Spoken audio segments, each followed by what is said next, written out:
मानवतेला काळीमा, बेवारस मृतदेहाचा अंतिम प्रवास चक्क कचऱ्याच्या घंटागाडीतून. अमळनेरमध्ये खळबळ. युसुफ पठाण, प्रतिनिधी, मालेगाव, नाशिक. जळगाव जिल्ह्यातील अमळनेर शहरात मानवी संवेदनशीलतेला काळीमा फासणारी धक्कादायक घटना समोर आली आहे.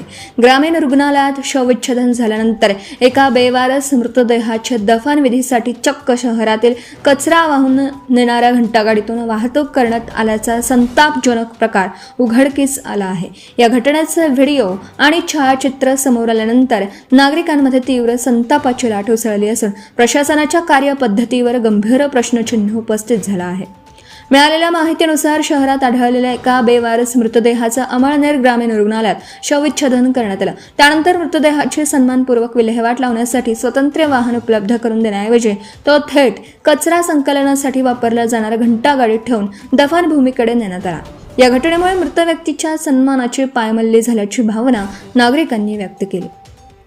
नगर परिषदेच्या नियमानुसार शहरातील बेवारस मृतदेहांची विल्हेवाट लावण्यासाठी किंवा दफनविधीसाठी स्वतंत्र आणि योग्य वाहनाची व्यवस्था करणे संबंधित कचरा संकलन ठेकेदारावर बंधनकारक आहे. मात्र या प्रकरणात संबंधित ठेकेदाराने सर्व नियम धाब्यावर बसवत कचरा वाहतुकीच्या वाहनातूनच मृतदेहाची वाहतूक केली. त्यामुळे केवळ नियमांचे उल्लंघनच नव्हे तर मानवी संवेदनशीलतेचाही अवमान झाल्याची टीका होत आहे. या प्रकाराचे छायाचित्र समोर आल्यानंतर सोशल मीडियावर संतप्त प्रतिक्रिया उमटू लागल्या.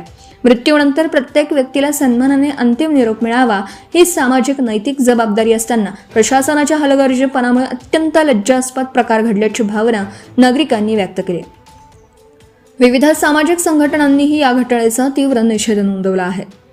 या प्रकरणाची गंभीर दखल घेत नगराध्यक्ष डॉक्टर परीक्षित बाविस्कर यांनी संबंधित ठेकेदाराविरुद्ध नियमानुसार कठोर कायदेशीर कारवाई करण्यात येईल असं स्पष्ट केलं. अशा प्रकारांना कोणतीही माफी दिली जाणार नाही आणि दोषींना पाठीशी घातलं जाणार नसल्याचंही त्यांनी सांगितलं. नगर परिषदेचे मुख्याधिकारी गणेश शिंदे यांनी हे संबंधित ठेकेदाराने अक्षम्य चूक केल्याचं मान्य केलं आहे. बेवारस मृतदेहाच्या वाहतुकीसाठी स्वतंत्र वाहन उपलब्ध करून देणं बंधनकारक असतानाही त्याचे पालन करण्यात आलं नाही. त्यामुळे संबंधित ठेकेदाराला कारणे दाखवा नोटीस बजावून त्याच्या विरोधात नियमानुसार कायदेशीर कारवाई केली जाईल. तसेच संपूर्ण प्रकरणाची सखोल चौकशी करण्याचे आदेश देण्यात आल्याचं त्यांनी सांगितलं. या घटनेमुळे नगर परिषदेच्या देखरेखीवरही प्रश्न उपस्थित होत आहे. ठेकेदाराकडून नियमांचं पालन होत आहे की नाही यावर प्रभावी नियंत्रण ठेवण्यात प्रशासन अपयशी ठरल्याची टीका होत आहे. त्यामुळे या प्रकरणात केवळ ठेकेदारच नव्हे तर संबंधित अधिकाऱ्यांची जबाबदारीही निश्चित करण्याची मागणी होती.